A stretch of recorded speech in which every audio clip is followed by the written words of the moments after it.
Pero sigue habiéndolos. Sigue habiéndolos en España y en otras partes del mundo. Su oficio, parece mentira, es combatir a algo que dicen es dogma de fe, el diablo. Hoy, con documentos nunca antes emitidos, vamos a conocer a estos personajes y sus casos.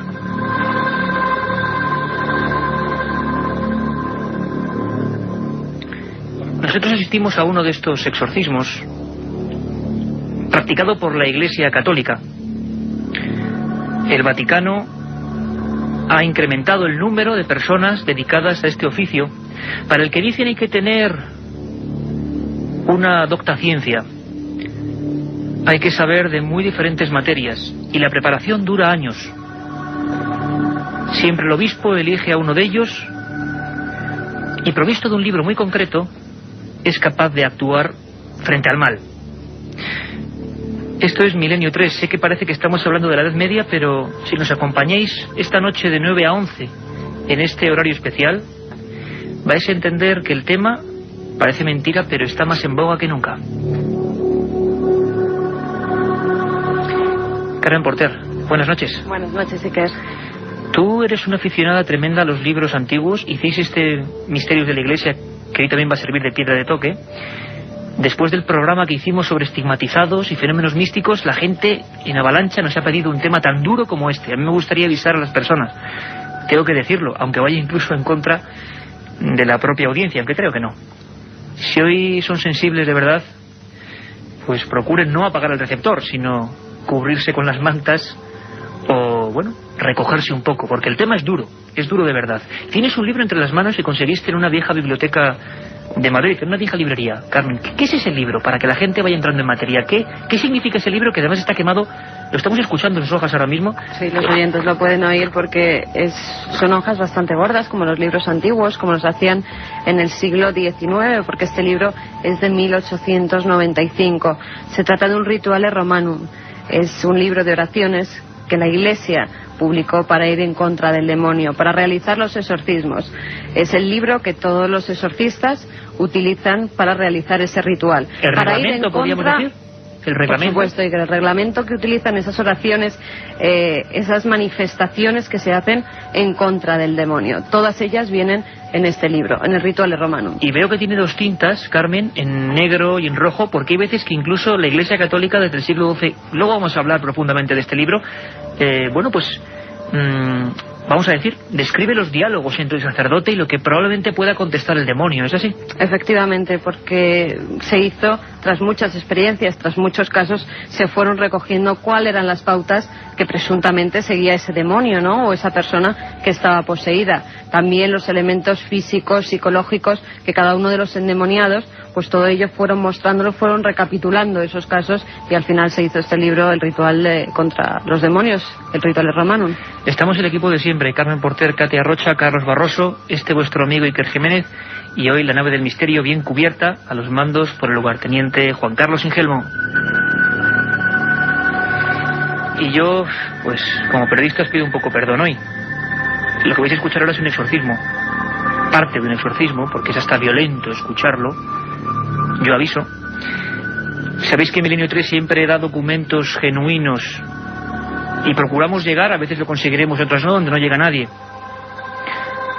Primero escuchad y luego hablamos un poco de esta historia, que nos va a servir para ver que la película, o la ficción, o el cine y la realidad a veces se funden. Ocurrió en el año 2002, en una iglesia católica, en la cripta de esa iglesia. Allí estábamos, parte de este equipo, unos rezos, un sacerdote con su sotana, una cruz, una muchacha de no mucha edad, ojos en blanco, arqueada, y este era el sonido que podíamos captar.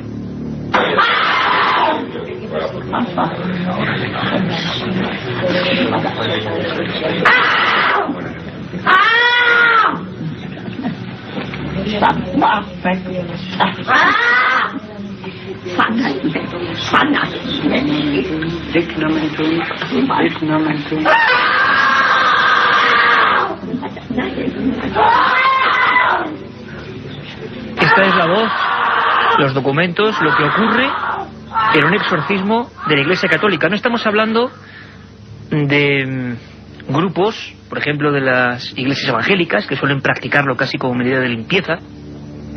Estamos hablando de un exorcismo en el que el obispo tiene que dictaminar que el caso merece la pena, y este en concreto duró meses, ¿verdad, Carmen? Sí, este duró varios meses, y además, según pudimos conversar con el sacerdote, él decía que esta chica, que yo luego estuve hablando con ella, una vez se la realizó el exorcismo, tenía 18 años, era una chica que creía que varios... Universitaria, sí. Eso iba a decir ahora, que creía que varios compañeros de la universidad, varios compañeros de clase, le habían hecho un ritual de sangre y que por eso le habían de alguna forma metido los demonios en el cuerpo.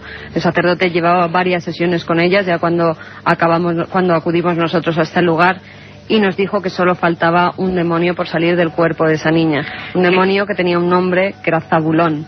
Y que aparece en las Sagradas Escrituras. Allí estábamos los reporteros de Milenio 3 intentando por lo menos, bueno, darnos cuenta de que a veces pasan cosas como esta. No tenemos la explicación, probablemente la psiquiatría la tenga, pero parece que hasta, yo le voy a decir locura, pero los fenómenos mentales pueden generar historias asombrosas. Carmen, vimos ojos en blanco, vimos arqueamientos imposibles, vimos 4 horas de sonidos como este sin parar. Yo nunca he visto algo parecido. Y una fuerza descomunal, además, porque yo me acuerdo que había 4 personas sujetando a esta niña. Una de ellas era la madre, que también ayudaba al sacerdote junto con él, rezaban oraciones, pasaban estampitas por su cuerpo, la rociaban con agua bendita, y el sacerdote pues daba estas palabras, estas oraciones en contra del demonio para calmar los ánimos de la chica, que realmente era espectacular en el estado en el que estaba.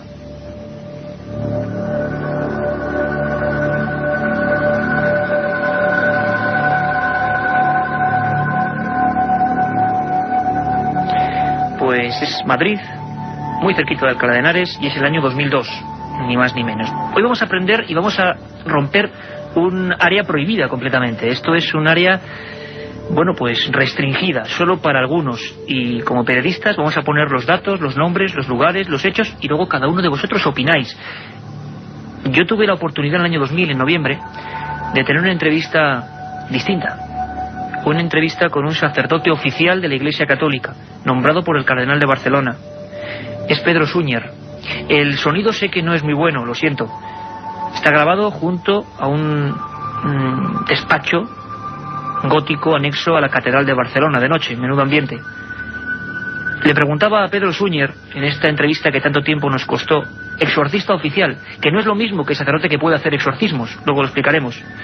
Este último guerrero contra el demonio de la Iglesia Católica en España me contestaba así a mi pregunta de cualquier sacerdote puede ser periodista. Escuchamos a Pedro Súñer. De suyo, cualquier sacerdote sí, puede ser exorcista con el nombramiento de su obispo correspondiente. Sí, cualquiera lo puede ser. Ahora, naturalmente, pues el señor obispo procura, entre los muchos sacerdotes que hay en una diócesis, escoger alguno que de alguna manera pues le merezca, que lo crea especialmente idóneo para esto, ¿verdad? Y entonces esto ya requiere, pues, no sé, una cierta ciencia teológica, un cierto, pues, discernimiento y capacidad crítica, y naturalmente un espíritu de fe para ayudar a estas personas. La otra realidad. Milenio 3, en la cadena SER. El estudio 1 de la cadena SER, y más en penumbra que nunca, está repleto de buena gente. Por cierto, quería decir exorcista, no periodista. A veces no sabemos si tiene algo que ver, ¿no? A veces el periodista es exorcista o exorciza sus propios miedos en temas como este. Don Santiago Camacho, miembro de este equipo, cada madrugada levanta fervor con sus conspiraciones. Hoy en la Feria del Libro, por cierto, Santiago, mucha gente me preguntaba por esa conspiración de Expediente X, maravillosa. Cada madrugada él se mete en la tramoya de las cosas. Ha publicado un libro que se llama Pactos Satánicos, de la editorial Nautilus, es uno de sus últimos trabajos. Se ha metido en el lado oscuro también. El lado oscuro, Santiago, está presente en pleno siglo XXI. El lado oscuro nos acompaña desde las más profundas y remotas albores de la humanidad. Desde el Neolítico, espíritus se han apoderado de los cuerpos de las personas.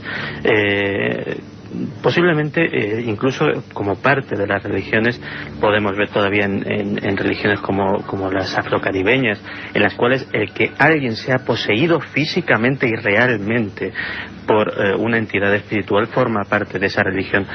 Lo que pasa es que esos espíritus no siempre son buenos, no siempre tienen buenas intenciones. Y entonces es cuando podemos hablar de la posesión demoníaca, algo que incluso antes de que existiera el cristianismo... Es lo que te iba a preguntar. Posesiones antes del cristianismo, sí, Santiago. Y exorcismos antes del cristianismo. El concepto de demonio es posiblemente el concepto ecuménico fundamental. Es algo común a casi todas, salvo una o dos excepciones, quiero pensar, a casi todas las religiones más o menos mayoritarias, posiblemente el taoísmo, o sea, la única que no contempla la idea de demonio.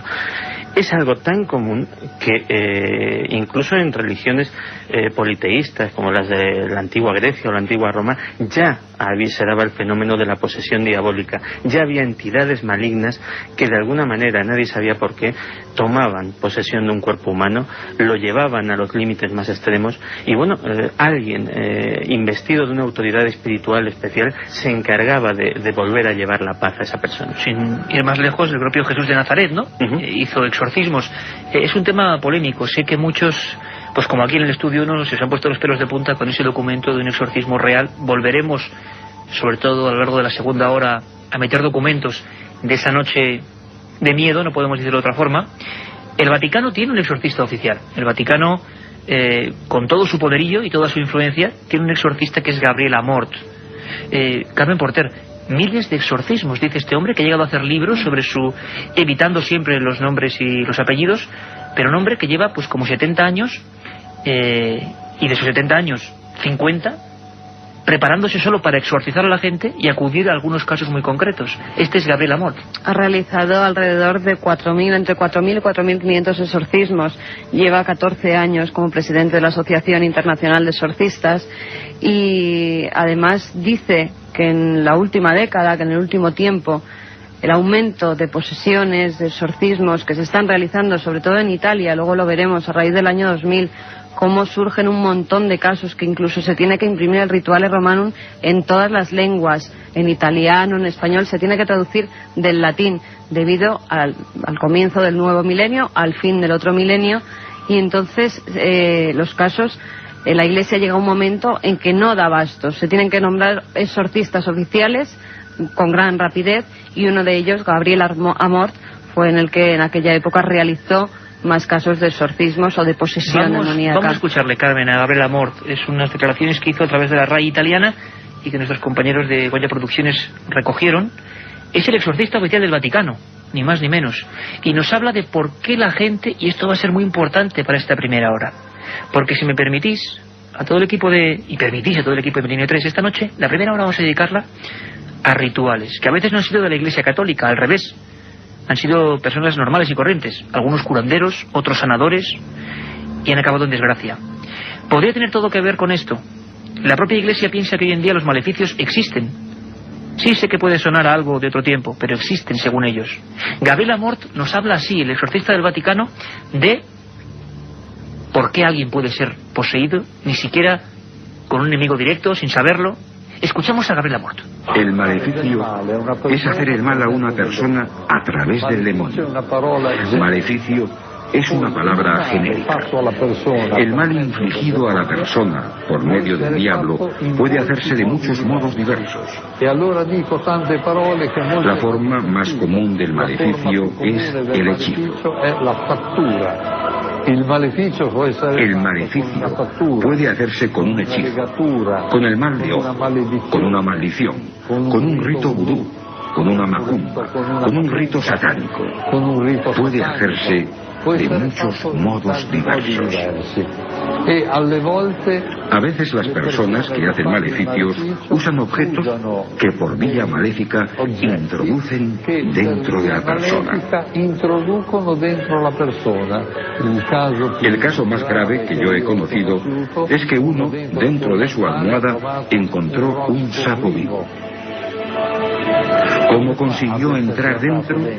Por vía maléfica, por vía mágica, mediante un maleficio, o sea, a través de la acción del diablo. Las palabras de Gabriel Amort, exorcista oficial del Vaticano. Vamos a viajar a España. Vamos a hacerlo tranquilos, que vamos a retomar todo el tema de los exorcistas auténticos de Sotana. Pero tengo que decir que casi todos los mails que llegaban a milenio3 con número @cadenaser.com, donde ya están las líneas abiertas, por supuesto, milenio3 @cadenaser.com, nos preguntaban por casos de exorcismos que la prensa tituló como exorcismos y que llamaron mucho la atención de la gente que vivía en esos lugares. Algunos se han olvidado, pero casi como un Guadiana que viene y va, de vez en cuando la actualidad nos muestra casos aislados en los que personas concretas que no son sacerdotes hacen exorcismos. Casi siempre el resultado es de víctima mortal. Son casos también prohibidos incluso a nivel policial, casi nunca se investiga mucho. Hoy vamos a hacerlo a fondo con periodistas que siguieron el rastro de estas historias. ¿Quién no ha oído hablar o quién no ha paseado por el Albaicín granadino? Un lugar lleno de vocaciones de poeta. Un lugar con estrellas, un lugar con bohemios, pero un lugar con muerte también, y un lugar con un misterio que marcó de por vida esa pequeña ciudad dentro de la ciudad de Granada. Escuchamos a Carlos Barros.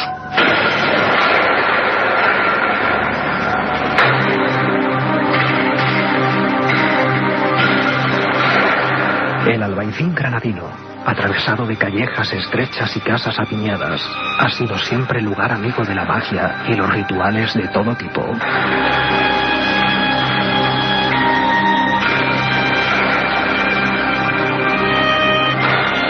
Pero algunos de ellos, fuera de cualquier control, acabaron con el resultado de muerte violenta.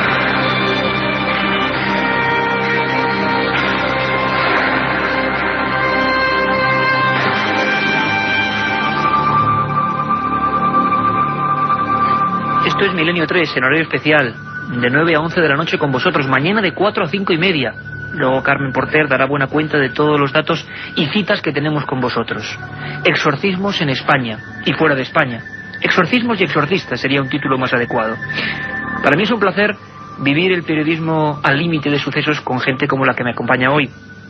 Tenemos unos cuantos amigos y como otras veces hay colillas de cigarro, humo, agua, los micrófonos y sobre todo papeles. La mesa entera, que ya es grande, está llena de papeles, documentos, el ritual romano de Carmen Porter casi levitando por ahí. Hay absolutamente de todo y todo para buscar un sentido. Me gustaría que imaginarais todo como hacemos a veces, que imaginarais todos una escena. Es el Instituto Forense, Anatómico Forense de Granada, una noche de invierno de 1990. Hay un forense y varios ayudantes y un cuerpo desmembrado casi en una de las frías camillas metálicas. La víctima es, al parecer, de un exorcismo. Le hacen varias fotografías y algo ocurre y llega el miedo.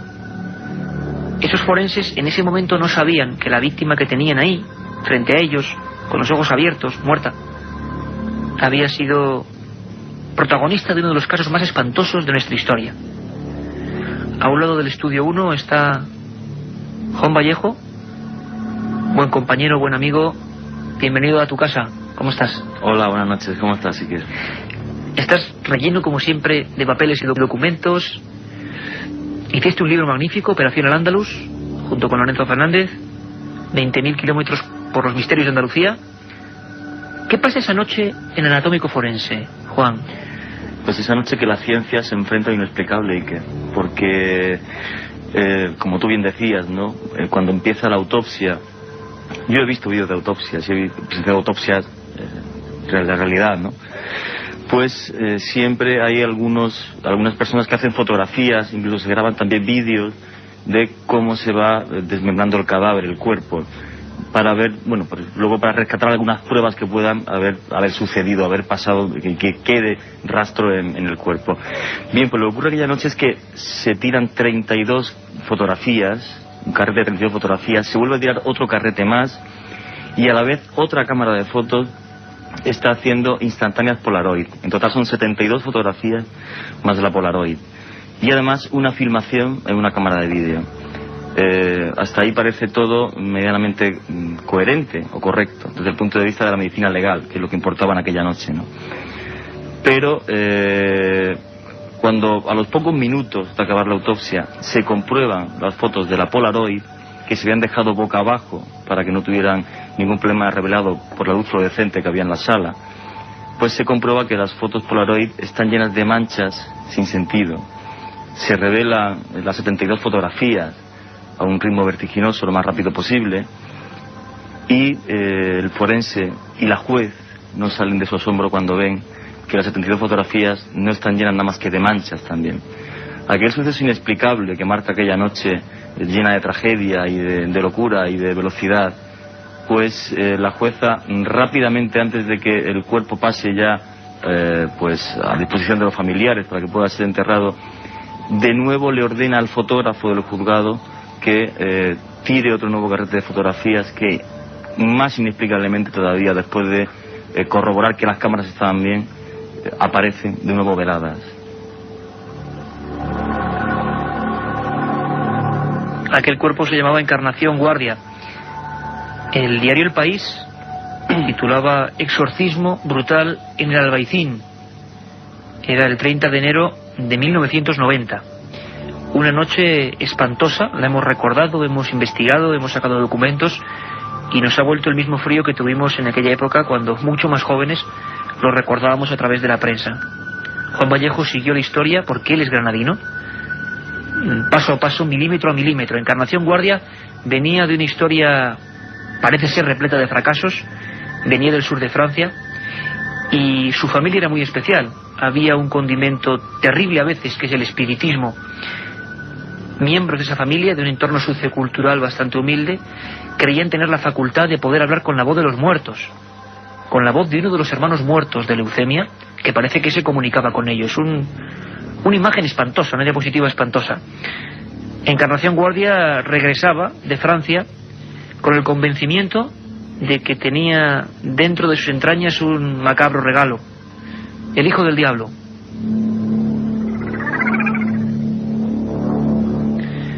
Lo creía porque al parecer había tenido relaciones con personas pertenecientes a las sectas satánicas, o de origen un poco oscuro o negro, que en Francia proliferaban en plenos 80. Esa noche empezará un ritual terrible. Ella misma es la que obliga a su familia a acudir a personas sensitivas, además de ellos, para que en un círculo, en una habitación que nos puede recordar a la del exorcista, la de la película, y se comience una especie de espiral de locura, de delirio, que acabe con un auténtico crimen. Hemos recuperado testimonios como el del forense, ese forense al que se refería Juan Vallejo, el forense cordobés Manuel García Blázquez, que quedó vivamente impresionado por esta historia. Yo creo que le marcó de por vida. Yo creo que no se puede olvidar el momento en que esta mujer entra en trance, los ojos en blanco. Al mismo tiempo, imaginemos la escena, su familia o parte de los miembros de su familia están contactando con el hermano muerto, supuestamente, y ese hermano muerto, a través de una voz gutural, a través de esas mujeres enlutadas, está diciendo que tiene que procederse a quitar de las entrañas de Encarnación al hijo del diablo. Se prepara un brebaje terrible a base de vinagre y sal que irá ingiriendo poco a poco la víctima de esta historia. Hay un momento en que esa persona, con la voz de hombre, según los testigos que declararon en el juicio, se arquea completamente. Si alguno habéis visto la imagen del exorcista, la nueva película, o la versión no cortada del director, veis que se añadió una escena muy fuerte, que era la niña Regan, la endemoniada que todos tenemos ahora mismo en mente en toda España, estoy seguro, bajando las escaleras como haciendo puente con las manos y los pies. Se pone así, e incluso las personas de su familia se ponen encima para bajarla. No pueden hacerlo. El forense Manuel García Blázquez lo explicaba desde el punto de vista científico, impresionado con las fotografías al lado, de esta forma. Esa imagen de arqueamiento, de embaramiento del cuerpo, es típico de una crisis histeriforme, que es lo que posiblemente había en esta persona. Esos músculos estaban tan a tensión, estaban tan fuertes, que una persona que se subió encima de la víctima consigue estallar la vejiga, sin embargo, aguanta durante una serie de minutos un peso de 90 kilos encima de ella, prácticamente de pie. El forense cordobés Manuel García Blázquez, que hizo un estudio sensacional el título no podía ser otro: El exorcismo del Albaicín. Juan, ¿qué pasa esa noche? Sé que tú investigaste el tema, como decimos, hasta la extenuación. ¿Se puede hacer una fotografía o un transcurrir en el juicio? Quedó todo muy confuso. En una casa... Bueno, ¿cómo es el primero el Albaicín? Es decir, ¿en qué entorno sociocultural ocurre esta noche del demonio, nunca mejor dicho? Bien, hay que entender dos cosas. De un lado, el Albaicín, que es el barrio quizás más mágico de Andalucía, ¿no? Y el que la Junta de Andalucía utiliza, digamos, pues casi como estrella de su turismo más mágico, ¿no? En todo lo que es el sur de España. Pues bien, pues el Albaicín, digamos que vive lo mágico, lo misterioso y lo trágico con lo bello, ¿no? Es así de absurdo, ¿no? Y así de increíble. El primer exorcismo que se da del Albaicín, que es en un inmueble, justo lo que se conoce como hoy día el Aljibe de la Vieja, una casa que había allí, se produce en 1730, a principios del siglo XVIII. O sea, que había tradición ya.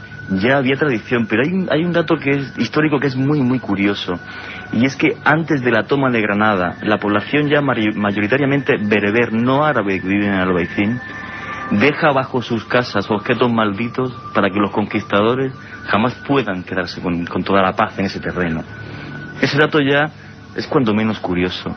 Y luego, en el caso de Encarnación Guardia, en lo que estamos hablando ahora, todo comienza en el año 85 cuando muere su primo, y en la casa empiezan a ocurrir fenómenos poltergeist. Es verdad, hay un inicio de fenómenos raros en la casa antes de que se manifieste ese supuesto espíritu, ¿no? Claro, es que las sesiones de espiritismo que organiza Mariano Vallejo no era simplemente para hablar con el supuesto espíritu del fallecido, sino porque es que el espíritu del fallecido molestaba a los inquilinos de aquella casa. Mariano Vallejo, que no tiene nada que ver contigo, no tiene que coincidiréis en el apellido, conocido también como el pastelero, sanador, curandero, digamos así, bien conocido en Granada, y que parece que va a ser la persona a la que se acude como ayuda para esa noche donde había que exorcizar a Encarnación, ¿no? Pero también, o sea, el exorcismo de Encarnación surge, digamos, por casualidad, y es una noche donde lo que impera es la locura, es la paranoia, es lo absurdo, es lo terrible, porque en aquella sesión de espiritismo, pues, preparada también para acabar de echar a los malos espíritus, a los espíritus malignos que habitan la casa, pues de repente Encarnación entra en trance en aquella sesión de espiritismo y pues comienza a relatar una historia completamente trágica, que es que ella perteneció a una secta satánica en el sur de Francia, ella venía de pasar 8 años en el sur de Francia, y que allí había participado en varias orgías, que estaba convencida de que tenía al mismísimo diablo dentro de sus entrañas. Y ella es la que suplica aquella noche, sin estar nada preparado, a Mariano y a sus 2 primas que le quiten al demonio que lleva dentro. Esto es Milenio 3, hoy edición especial de 9 a 11 con todos vosotros, con un tema que sé que es muy duro, pero Milenio 3 surca con la nave del misterio áreas muy amplias y muy bien definidas.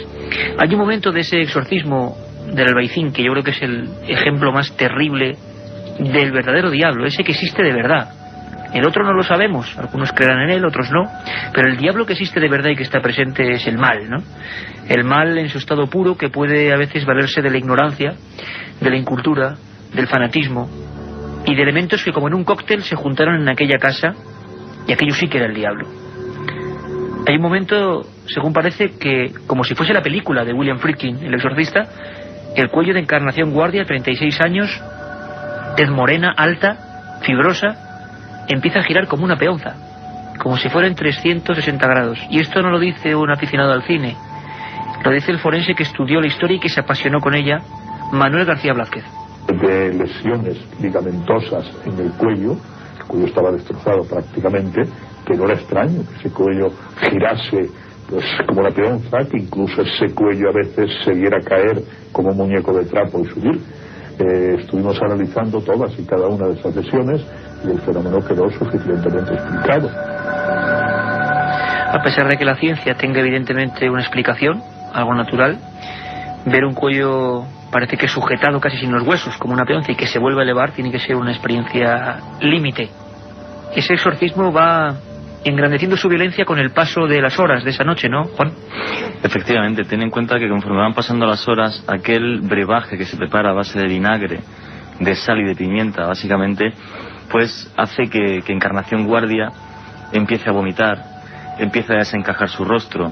Hay momentos en los que los testigos incluso llegan a describir cómo su pelo se pone de punta como si estuviera electrificado. Detalle curioso, Juan, porque no es el único. Luego Carmen nos recordará un caso en Zaragoza antiguo donde parece que esto ocurría también. Los gestos que tú comentabas, o sea, cómo retorcía el cuello, cómo se tiraba por el suelo. Hubo un momento, según llegan a relatar los testigos, ya a altas horas de la madrugada, después de pasar 5 o 6 horas, en que todo el suelo de la habitación es un charco de los vómitos de Encarnación Guardia. Dicen que hay un momento en el que la lengua se le inflama y hace que tenga que estar prácticamente todo el tiempo con la lengua afuera, con lo cual imagínate, era una escena terrible, dantesca.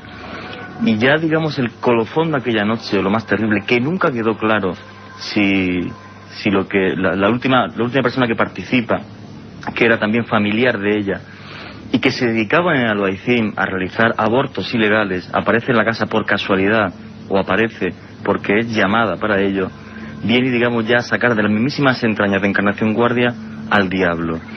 Esto que sucede a las 8 de la mañana, pues es ya, digamos, el colofón de toda la historia.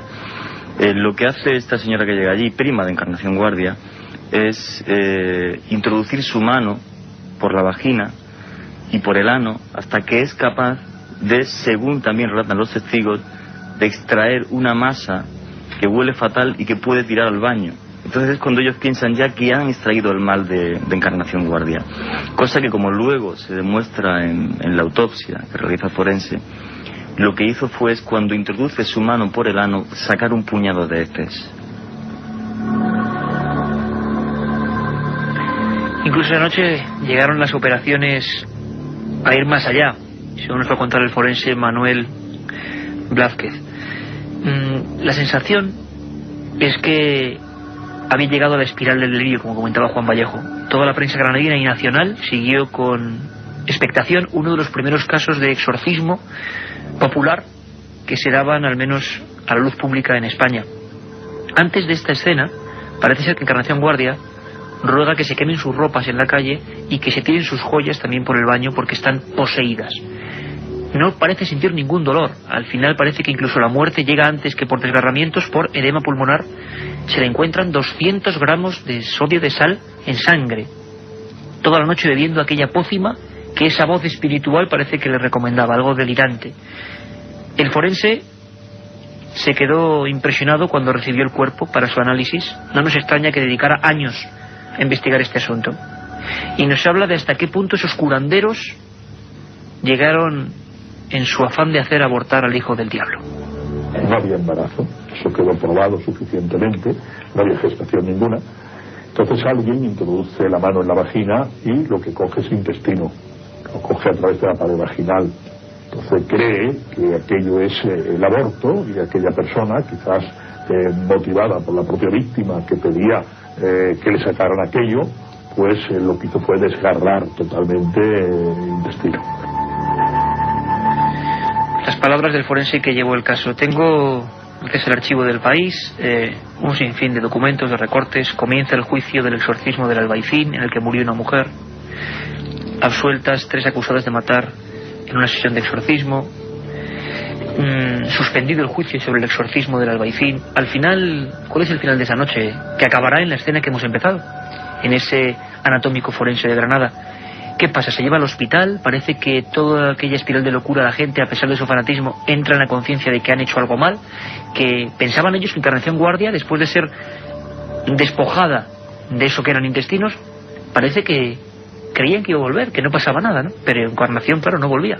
Es que, según relatan los testigos, hay un momento en el que Josefa Fajardo, que es su prima, que es la señora que se dedica a hacer abortos en el Albaicín, que es la que introduce su mano en la vagina y ano, con un detalle curioso: antes de introducir su mano, temiendo que lo que estaba dentro era el demonio, introducen una aguja de punto al rojo vivo para que el demonio no pueda hacer nada en la mano a Josefa Fajardo. Para defenderse del diablo que ellos creían. Efectivamente, parece ser que la única que guarda un poco de cordura, entre comillas, en esta historia de total y absoluta locura, es Josefa, que después de que las otras 3 personas que están allí, Mariano, Enriqueta e Isabel, las tranquilice porque diga: oye, ya le he sacado el demonio a nuestra prima, vamos ya de una vez al hospital que la veo muy mal. Si no es por Josefa Fajardo, posiblemente Encarnación hubiera muerto allí mismo en la casa.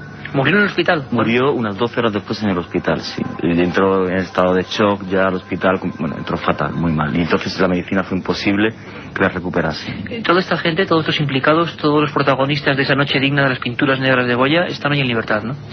Están en libertad la gran mayoría de ellos, efectivamente. Ya todos están en la calle. Es posible incluso que estén oyendo el programa, efectivamente. Pues una muestra de esa otra España profunda, oscura, que a veces en una noticia, en un suceso, aparece y alarma a toda la sociedad. Fue la vez primera, pero no la única, por desgracia, en que este país se enfrentaba al tema del exorcismo. Sé que es duro, las 10 menos 20. Seguís con nosotros, Milenio 3.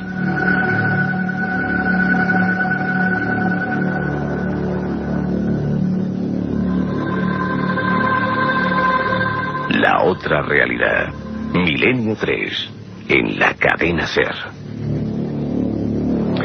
Santiago Camacho está, yo creo que demudado, ¿no?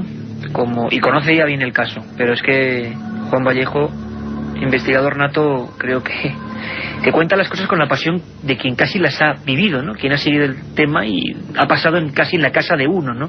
En la ciudad de uno.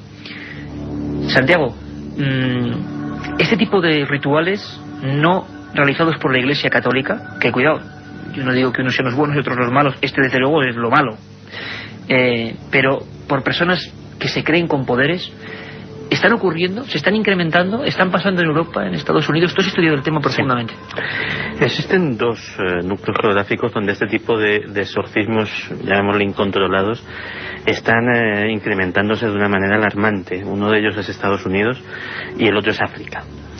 África. Sí.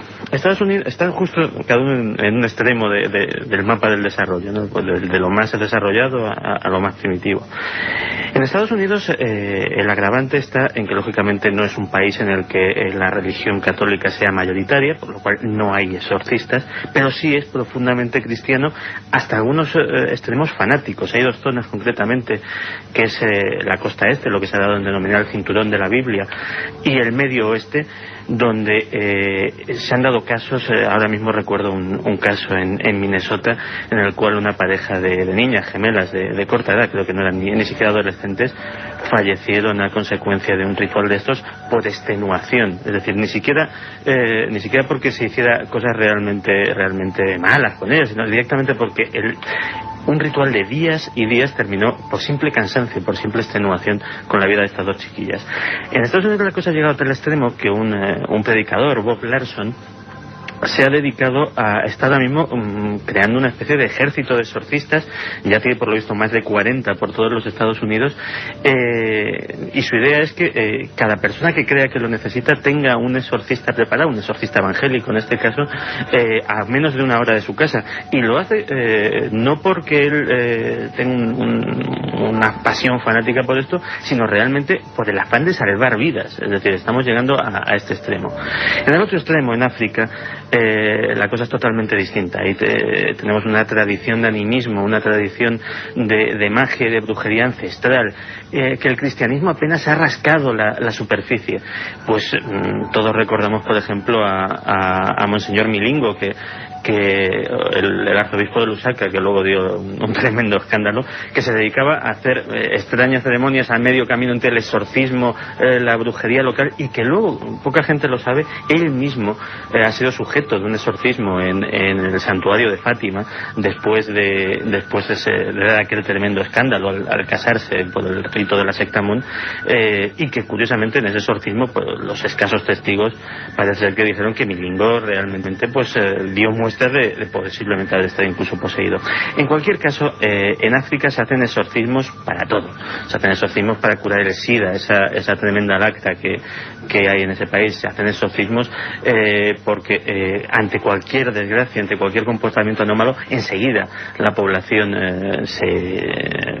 piensa que hay algo de magia negra o de posesión diabólica en este asunto, y lógicamente se llega a los extremos inevitables en no pocas ocasiones. hace poco comentaba con un compañero aquí presente que no has presentado todavía el tristísimo caso de la secta de la restauración de los 10 mandamientos, posiblemente la secta que más víctimas mortales ha dejado en la historia de los movimientos sectarios, una secta que empezó haciendo exorcismos, de hecho estaba dirigida por exmiembros de la Iglesia Católica, tanto sacerdotes como monjas expulsados y algunos de ellos excomulgados directamente, que tenían una pasión fanática por estas cosas y terminaron literalmente sacrificando seres humanos en aras precisamente pues ya de una demencia y de una irracionalidad absoluta. Estamos viajando por el mundo, España, otros países, continentes, buscando por qué en pleno siglo XXI parece que vuelve la irracionalidad, y haciéndolo, nunca lo olvidéis, como periodistas de investigación que somos, poniendo todos los datos. Esto ocurrió en nuestro país, está ocurriendo fuera y está pasando ahora. ¿Por qué? Quizá todos deberíamos reflexionar un poco. El caso del Albaicín no fue único. A partir de ese momento, justo como un reguero, como un contagio, sería otro programa para Milenio 3, eso del contagio de los sucesos, ¿no? Algo que intentan explicar los científicos y que no saben por qué ocurre. Ocurrió en esa tierra a la que dedicábamos hace un par de programas el crimen de Cuenca, en La Mancha, tierra seca que decían los árabes. Escuchamos a Carlos Barroso y nos metemos en situación.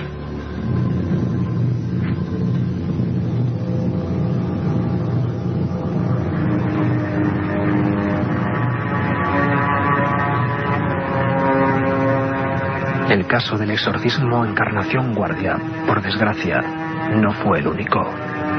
Posteriormente, como en un fenómeno de contagio, fueron ocurriendo hechos terribles que llevaron la alarma a cada rincón de esta barriada.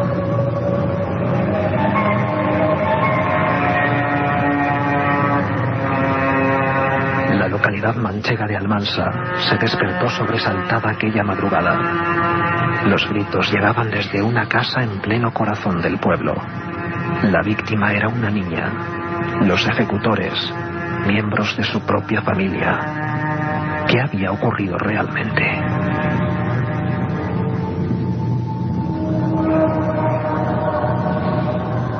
El exorcismo de Almansa. Y hubo otros en el propio Albaicín. Empezaron incluso personas a dejar ataúdes en algunos lugares. Hubo un miedo al demonio, una especie de cosa que se retroalimenta. Incluso, antes de Almansa, para que veáis que esto no son solo casos de los 90, recientemente Carmen Porter en Elche, hemos venido hace nada de ese lugar, se está haciendo, bueno, estos días se ha hecho un juicio por una madre que, para que veamos que esto es el 2002, ha cortado la cabeza de su bebé, se la ha puesto entre las piernas, convencido de que era la reencarnación, otra vez el mismo tema recurrente, del diablo. Efectivamente, un caso también terrible y que está de actualidad precisamente porque en estos días se ha celebrado el juicio contra esa madre que en un ataque de locura, de desesperación, creyendo que en su casa tenía el mismísimo demonio, le metió en la bañera junto con ella, le puso entre sus piernas, y cuando el niño estaba metido en agua caliente, porque ella había oído que así se mitigaban los efectos al morir, intentó cortarle las venas, rajando sus muñecas, y no lo consiguió. No consiguió que el niño se desangrara. El niño tenía 24 meses nada más. Y era una persona, esta madre, con la que podemos cruzarnos por la calle, comprar el pan, que no tenía tampoco, parece ser, una persona completamente normal. Y que de repente algo le indica que su hijo es el demonio. Nuestros compañeros de Cadena SER en Elche nos informan de los últimos acontecimientos, porque tenemos el último caso de exorcismo en España. Acaba de ocurrir, el juicio es ahora. No solo los casos clásicos, sino desgraciadamente de última hora. Quizá este regreso de la irracionalidad, como dice Santiago Camacho, es mucho más profundo y auténtico. Escuchamos a los compañeros desde Cadena SER Elche. Un jurado popular declaró culpable la pasada semana a una joven ilicitana de 33 años por decapitar a su hijo de tan solo 25 meses. Los hechos ocurrieron hace ahora justo un año, cuando la madre, recientemente divorciada, asesinó a su único hijo, seccionándole el cuello hasta llegar a decapitarlo. Esta pasada semana se celebró este escabroso y difícil juicio con 8 informes psiquiátricos distintos. Según la defensa y los médicos que la atendieron, la acusada padece una esquizofrenia paranoide con ideas delirantes, por lo que su voluntad estaba totalmente anulada en el momento de cometer el crimen. Un argumento contrario al que utilizaron los psiquiatras llamados por la Fiscalía y por la acusación particular, que no encontraron rasgos de esquizofrenia en la acusada y tan solo un trastorno delirante que no le provoca la pérdida del control sobre su vida. Los 9 miembros del jurado popular tuvieron que soportar 3 días de duro juicio, donde los forenses describieron y analizaron paso a paso el momento del crimen. En la sala se descubrió además que antes de decapitar al niño, la joven intentó cortarle las venas, un extremo que abandonó por ser demasiado lento. El jurado la declaró culpable por unanimidad y ahora se espera la sentencia que la llevará a prisión entre 20 y 14 años. 20 y 14 años y Levante, una zona castigada especialmente por el asunto de las sectas de procedencia satánica y por hechos como estos. Ha habido incluso leyendas urbanas en lugares como Benidorm, muy curioso, muy implantadas, de desapariciones de niños. No sabemos cuándo nos quedamos con el segmento de la realidad y cuándo con el de la ficción, pero es una tierra proclive para todo esto. Casi inmediatamente después, unos meses después del hecho de Albaicín, que nos ha contado Juan Vallejo y los documentos del forense, ocurre otra historia quizá más trágica porque es una niña la que acaba siendo sacrificada por su propia familia. Francisco Almansa. Buenas noches, Iker. ¿Cómo estás? Juan, Santiago. Almansa, 9 meses después del caso del Albaicín, ¿no? Y con una diferencia atroz con el caso de Encarnación. Encarnación murió por ese coma, por esa sustancia que tomó. Pero a Rosa se desangra, porque unas manos inocentes se introducen por su vagina y a pellizcos sacan todas las vísceras, todo su interior, ¿no? Que era la propia familia, ¿no, Francisco? Sí, todo ocurre en el número 4 de la calle Valencia, en Almansa, una localidad... Hay que decir, por si nadie lo sabe, Francisco casi no necesita presentación. Es Francisco Contreras Gil, autor de Casas Encantadas, Crónica de un siglo de misterio, del Archivo del Misterio de la Editorial Edad, compañero de este equipo, que cubre toda la zona de Levante y por eso investigó profundamente esta historia. No, pude hablar con algunos de los periodistas, concretamente con Luis Bonete, ¿no? Él cubrió para diferentes rotativos manchegos el caso. La historia comienza el 17 de septiembre de 1990. Concretamente, se reúnen en una cena Rosa González Fito, contaba con 36 años de edad, y 2 amigas suyas, Mercedes y María Ángeles Rodríguez. Rosa es conocida en Almansa como una hermana de luz. ¿Qué es eso, Francisco? Bueno, Juan lo debe saber igual que yo. En toda la parte sur de España y el Levante es muy dado a esa creencia animista de la que hablaba Santiago, ¿no? A esas brujas, esas personas con don, con gracia, ¿no? Y Almansa y Villena, Almansa en Albacete y Villena en Alicante, son 2 ciudades muy curiosas, dignas de analizar en un milenio 3, Iker, porque en su población hay una cantidad de curanderos increíbles, curanderos que nacen de la mezcolanza entre el espiritismo de principios de siglo, de las doctrinas de Allan Kardec, y la tradición popular y la cultura de cada lugar, ¿no? Ahí se hace una mezcolanza y surgen estas brujas, estas personas con gracia, con don. Rosa González Fito era una hermana de luz muy conocida en Almansa, muy prestigiosa, entre comillas. Y aquel día 17 de septiembre de 1990, en una cena con Mercedes y María Ángeles Rodríguez, deciden hacer una limpieza espiritual, entre comillas, porque María Ángeles dice que un espíritu la poseía y le hacía daño. Esa misma tarde... ¿Pero eso lo decía la hija? No, eso lo decía María Ángeles, una de sus amigas. Se lo pide a Rosa. Como un favor, ¿no? Como un favor. Una limpieza de tantas que hay, que seguramente incluso se están produciendo ahora en cualquier rincón de España. Seguro. Y se seguirán produciendo. Esa misma tarde del día 17 comienza esa sesión.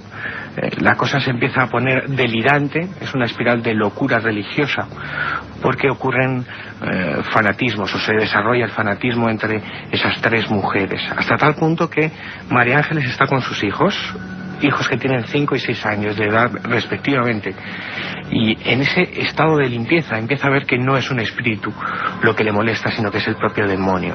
Rosa coge a sus hijos, les mete los dedos en la boca y les obliga a vomitar, pensando que no solamente es María Ángeles la que está poseída por un ente extraño o por el diablo, sino también sus hijos de 5 y 6 años de edad. En esa extraña espiral, cansadas de ese delirio de locura religiosa, buscando el mal con mayúsculas, deciden descansar y continuar el día 18, al día siguiente. La vorágine de fe se sucede, y hay estampas que han quedado reflejadas en los periódicos y en los cronistas que cubrieron el caso, tan dantescas como que Jesús Fernández, el marido de Rosa, descubre a las 3 mujeres en un cuarto bailando en sus propias bilis y excrementos. Era algo surrealista totalmente. ¿Y por qué se centran, Francisco, en una de las niñas, que es la que muere?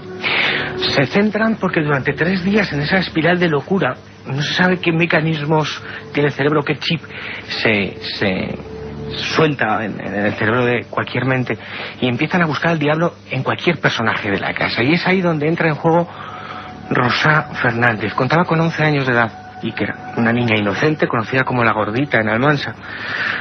La noche del día 18 de septiembre de 1990, cuando han sido exorcizados supuestamente los hijos de María Ángeles, y cuando María Ángeles también ha sido exorcizada por Rosa, la hermana de Luz, en ese estado de histeria colectiva, decide que el mal todavía está ahí, que está presente, que algo vivo, infernal, diabólico, tiene que aparecer, y ellas tienen que ser las responsables de expulsarlo. En ese momento decide Rosa llamar a su marido, a Jesús, y despertar a la niña. La sacan de la cama, ella estaba dormida, la sacan de la cama, la desnudan, la tumban en un frío suelo, y en ese preciso momento comienza una historia desgarradora.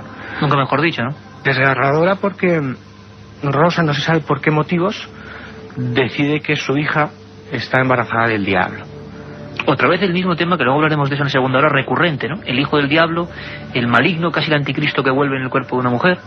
Hay un momento anterior a esa escena de Rosa tumbada en el suelo desnuda, en esa vorágine de 3 pseudo brujas histéricas buscando al diablo, que es que Rosa, en una de sus amigas, llega incluso a ver como el propio Lucifer va poseyendo a otros integrantes. Y si quieres escuchamos, porque Rosa, escuchamos uno de los testimonios, porque en un momento dado, antes de empezar el brutal crimen que padeció Rosa, el demonio supuestamente se introduce en el cuerpo de María Ángeles, y Rosa ataca. Y si quieres escuchamos el testimonio de una de las propias testigos. Como bien dices, aquí somos periodistas, y mejor que nada que los oyentes escuchen cómo fue lo que vio una de esas integrantes.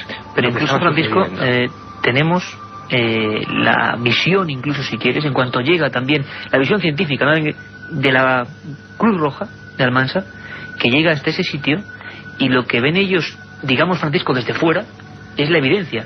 Lo que estaba ahí estaba todo absolutamente deshecho, destrozado. Concretamente a Fernando Gómez, miembro de la Cruz Roja, que se presenta a las 9 de la mañana ante la petición de auxilio por diferentes miembros de la familia, concretamente el de Jesús y el de algún cuñado, histéricos porque habían hecho la locura mayor de su vida, ¿no? Si quieres lo escuchamos. Escuchamos ese miembro de la Cruz Roja de Almansa. Sé que le metieron palos y le sacaron todo, porque al levantar a la chica de la cama vimos como músculos desgarrados o algo así, y sangre coagulada. Parecía que la historia se volvía a repetir con macabra insistencia. En Almansa, gente, como decimos, con apariencia normal, como otros cualquiera, como personas que nos encontramos por la calle, pero que tienen esa vinculación con ese exorcismo que comentaba Francisco Contreras, con ese mundo mágico que todavía permanece muy arraigado en algunas comunidades y en algunas zonas de España. La niña muere. La niña muere después de estar prácticamente las 12 horas de la noche sufriendo ese exorcismo, que consistió únicamente, entre comillas, en que Rosa, su madre, su propia madre, introdujo primero una mano por la vejiga, luego otra mano, 2 manos, y a partir de ahí empezó a pellizcar, a desgarrar todo lo que encontraba a su paso. La suerte que tuvo Encarnación, si se puede llamar suerte, es que a los pocos minutos o a la media hora murió completamente desangrada, y ahí las 3 brujas, entre comillas, se cebaron. El ritual duró hasta las 9 de la mañana, el momento en el que ellas fueron conscientes de lo que habían hecho, ¿no?, de lo que estaban. Imagínate, eso tiene que ser terrible, claro, cuando uno es consciente de lo que ha hecho y su propia hija. Imagínate la imagen si se pudiera hacer una fotografía, Iker.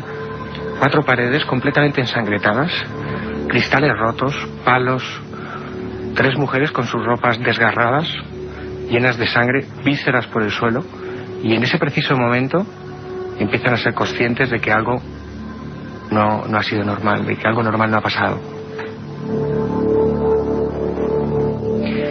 Seguimos en la siguiente hora, pero escuchamos ahora al forense en el juicio del caso del célebre y terrible exorcismo de Almansa. Sí, lo que hicieron fue ampliaron la cavidad perineal. Entonces ellos quitaron lo que es el recto, quitaron la vulva, quitaron los labios mayores hasta el tercio anterior. Lo único que le quedó realmente fue el clítoris y el tercio anterior de labios mayores.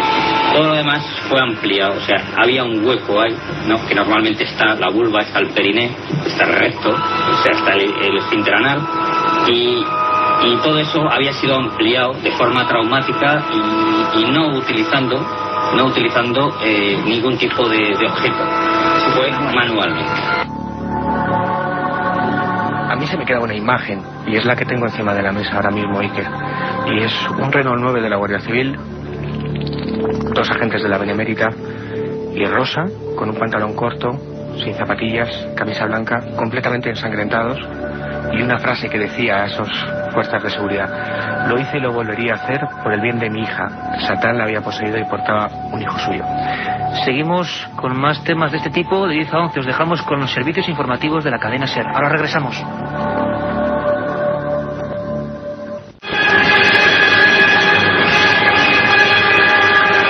La otra realidad. Fenómenos extraños. Misterios sin resolver.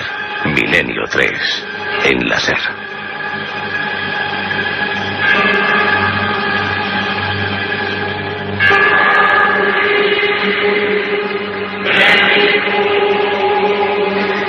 ¿Quién no se acuerda de esta música?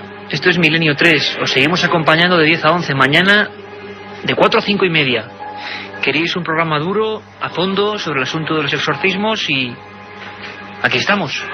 Carmen Porter, Katia Rocha, Carlos Barroso, que os habla vuestro amigo Iker Jiménez, y don Juan Carlos Ingelmo a los mandos de esta nave, hoy más misteriosa que nunca, Milenio 3.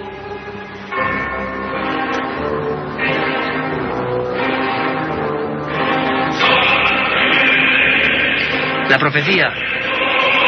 Damien, ese niño, que además luego tuvo problemas en el acto real bastante graves, que encarnaba eso, el hijo del diablo, lo que tantas personas en España, por ejemplo, han hecho que motivasen su propio exorcismo, ese tema recurrente del que vamos a hablar. Vamos a meternos a fondo esta segunda hora con los exorcismos, pero no populares, sino con los que la Iglesia Católica ha hecho, hace, y parece que durante muchos años seguirá haciendo.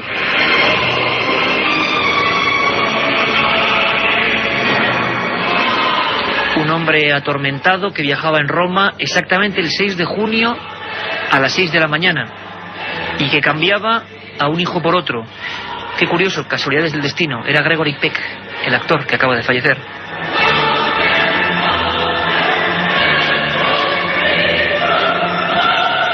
¿Os acordáis todos los que nos seguís desde las 9 de la tarde? De ese libro con el que empezábamos, Carmen Porter, libro de su propiedad, Hay que tener valor. Un libro que parece que ha hecho exorcismos, que está quemado y que está empleado por la Iglesia Católica. Es el Rituale Romanum. Vamos a hablar un poco de él. Vamos a hacerlo con esta introducción.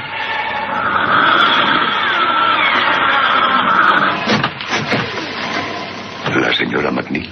Sí. Soy el padre Merrin. Pase. Gracias. ¿Está el padre Carras? Sí, ¿Padre? Ya ha llegado. Padre. Padre Carras. Es un honor conocerle.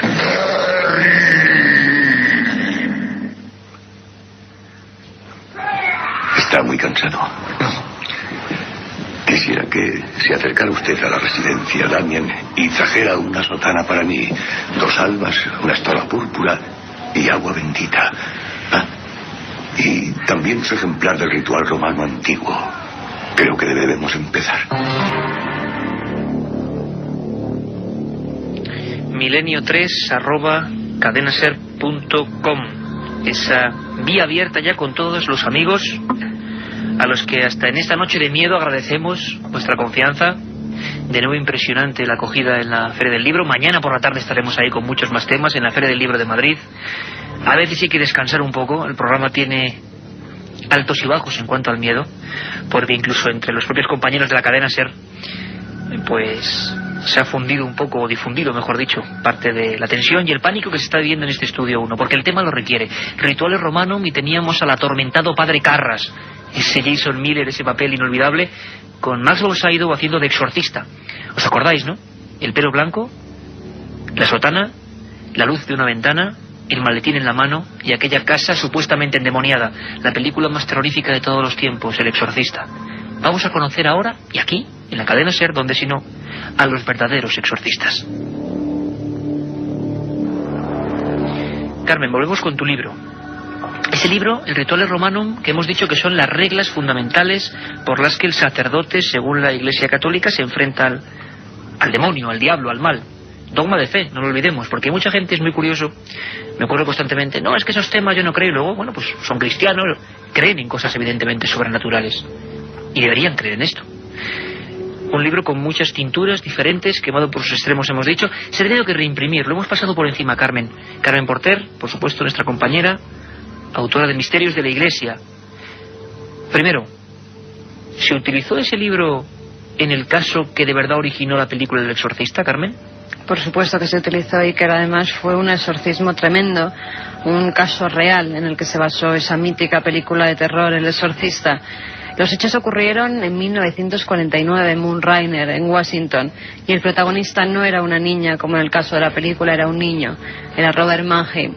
Robert Mannheim tenía 13 años cuando se puso a jugar con el mal llamado juego de la Ouija, ese tablero con letras donde presuntamente se puede contactar con seres de otros mundos, con seres fallecidos.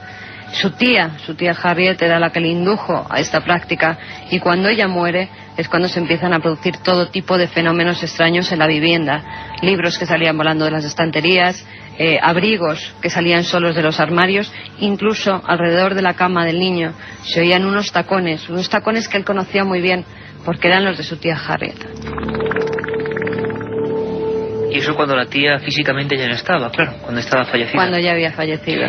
Incluso es muy importante este caso, que es el paradigmático, el que hizo que William Peter Blatty hiciera la famosa novela y bestseller El Exorcista. Se produjeron una serie de fenómenos que ahora Carmen nos va a describir y que van a servir porque luego va a ser impresionante no ver la película o escuchar la película o trozos de la película, sino ver y escuchar a los exorcistas reales, cómo los han vivido. Fuerza titánica, hablar lenguas extrañas, letras en la piel. Carmen, aunque sea brevemente, cuéntanos un poco para luego ir desarrollando. Según la Iglesia, según este caso de Washington, ¿cuáles son los elementos básicos para decir este no es un loco y sí que está poseído por el demonio según nuestro dogma? Hay varias señales que inducen a pensar que se puede tratar de un caso de posesión demoníaca.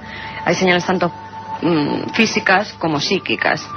No todas se tienen que dar en conjunto, pueden ser solo algunas o pueden darse todas, como el caso de Robert Mannheim, que se dieron muchísimas de las que el Vaticano pone como señales de presunta posesión.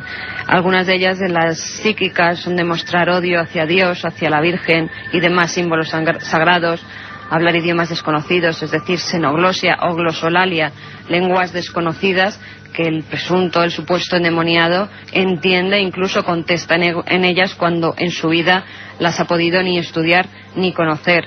También descubrir las cosas ocultas, es decir, cierto sentido de clarividencia. Manifestar una fuerza psíquica y moral muy superior a la normal, es lo que hablabas tú antes de titanismo. Esa fuerza en el que, aunque estén sujetados por personas incluso muchos más fuertes que ellos, no pueden con la persona endemoniada. También predecir acertadamente cosas futuras, como es la premonición, o sufrir una transformación integral de la personalidad. Eso sería en cuanto a las señales psíquicas. En cuanto a las físicas, serían manifestar una fuerza física superior a la normal, experimentar transformaciones físicas en todo el cuerpo. Hay muchos exorcistas que nos hablan de formas animalescas, que parecen con esos gruñidos, que también sería una de las señales físicas que se producen. Como los que hemos escuchado. En los endemoniados, justamente, nosotros pudimos ver algunas de ellas.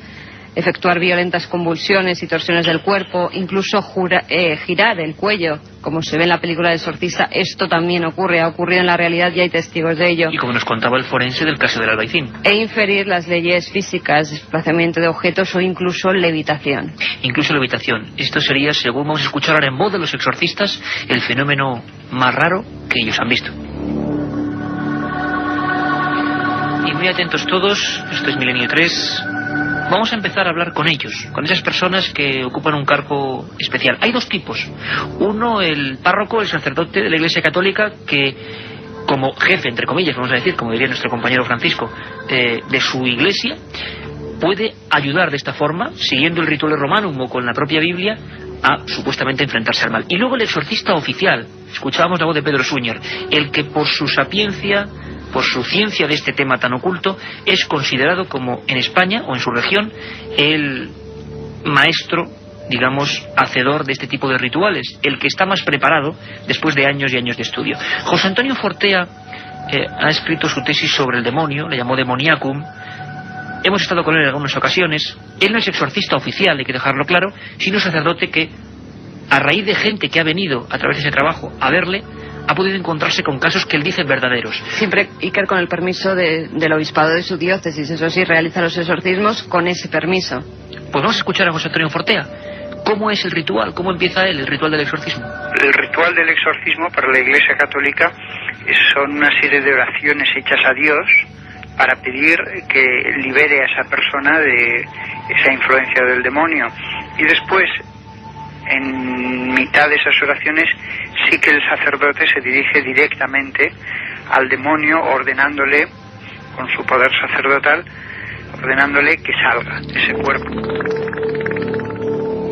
Pedro Suñer, hasta hace apenas 2 años, cuando yo pude entrevistarle, era el exorcista oficial nombrado por el cardenal de Barcelona, el obispo, para ejercer en Cataluña. Había nuevos casos y durante muchos años se enfrentó a ellos después de otros tantos de estudio.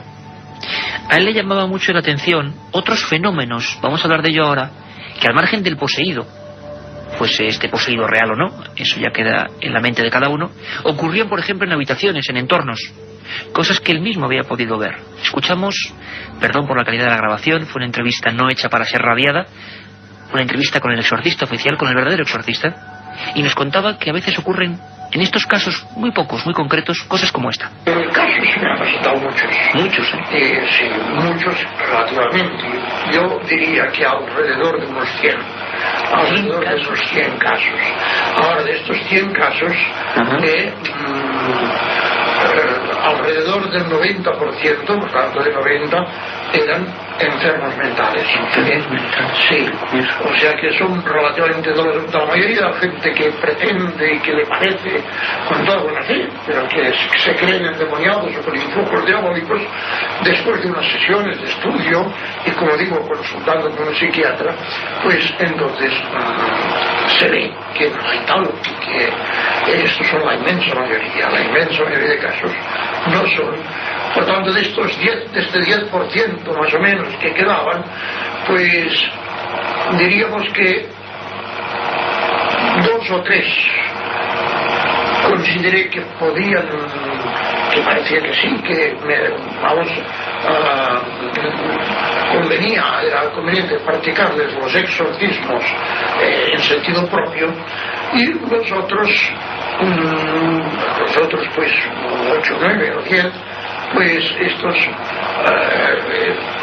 lo que eran casos que parecía que había algún influjo diabólico, pero que no eran propiamente posesos.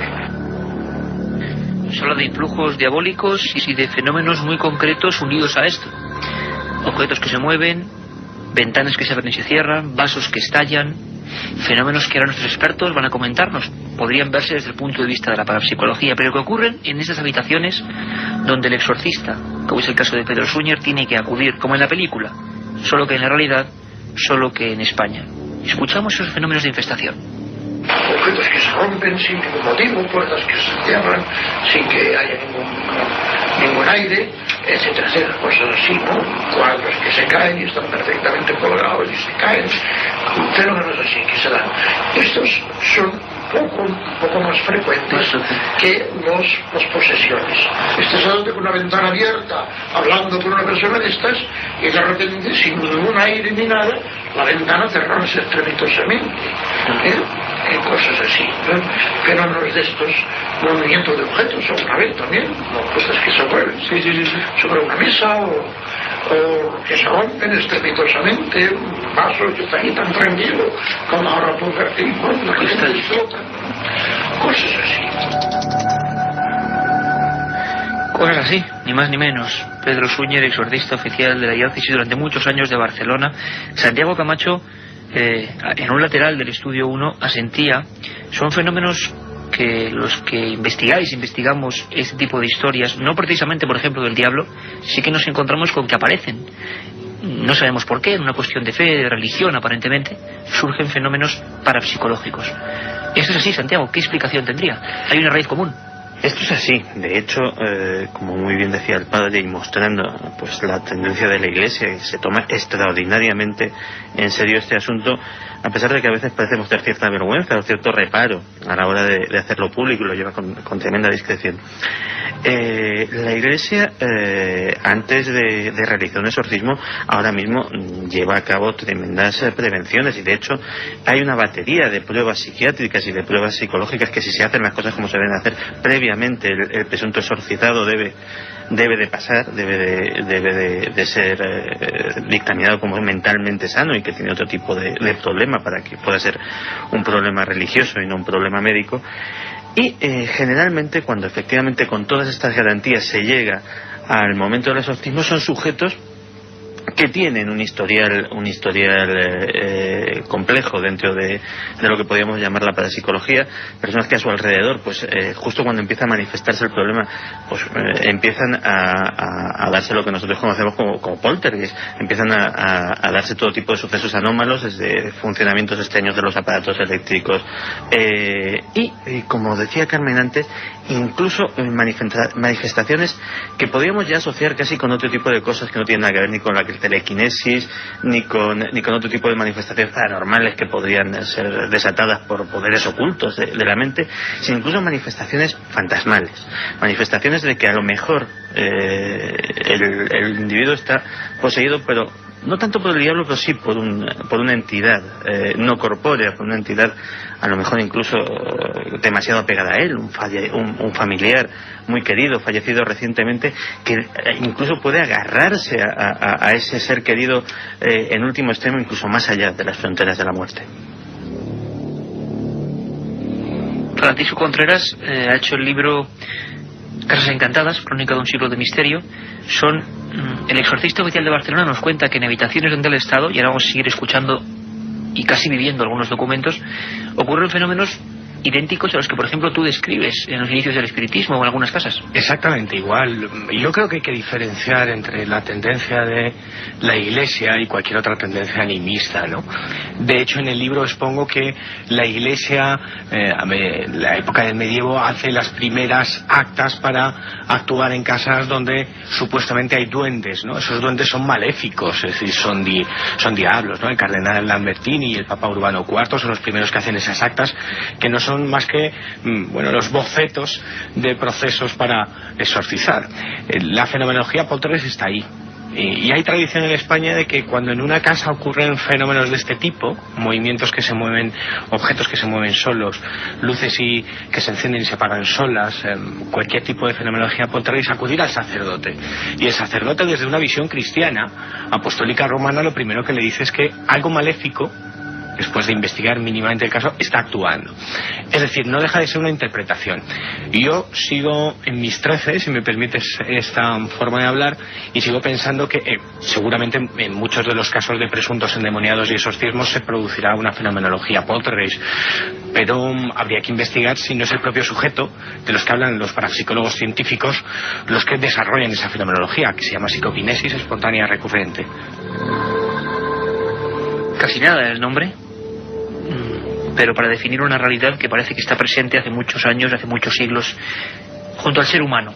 Escuchadme atentamente, porque lo que viene es fuerte, es una de las características supuestamente de los exorcizados.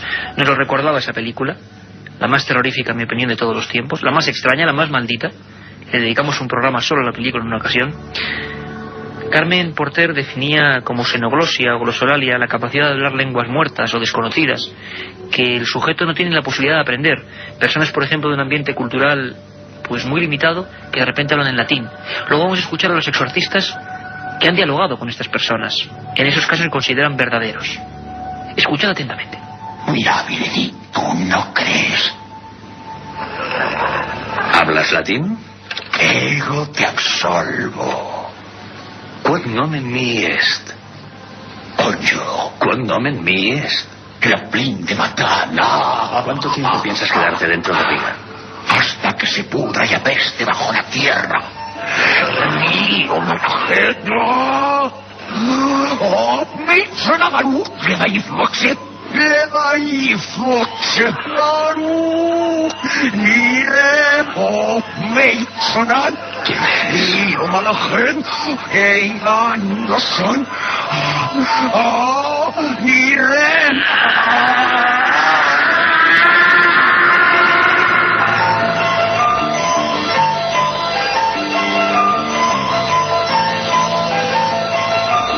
El papel increíble de Regan. Recordamos ahora que cuando se quiso pasar El exorcista al teatro, esta interpretación magnífica la hizo Mary Ure. Toda la crítica decía que fue un espectáculo impresionante.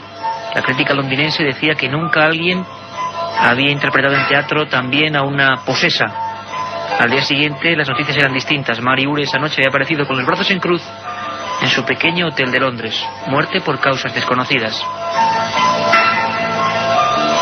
Y es que desde siempre, a pesar de las muertes de algunos cámaras, de Jack McGowran, de algunos actores, El exorcista ha tenido esa fama de maldita, de cuidado con el diablo, cuidado con meterse en estos asuntos. Y siempre, pase el tiempo que pase, esta música, estas campanas tubulares de Mike Oldfield nos lo recordarán. Esa cara que seguro que ahora todos estamos viendo. Esa muchacha llamada Regan, y como Carmen Porter nos comentaba, en realidad era un niño que vivió en los años 40, que fue víctima de un exorcismo al que se le dibujaban palabras en la piel y que se llamaba Robbie Mannheim.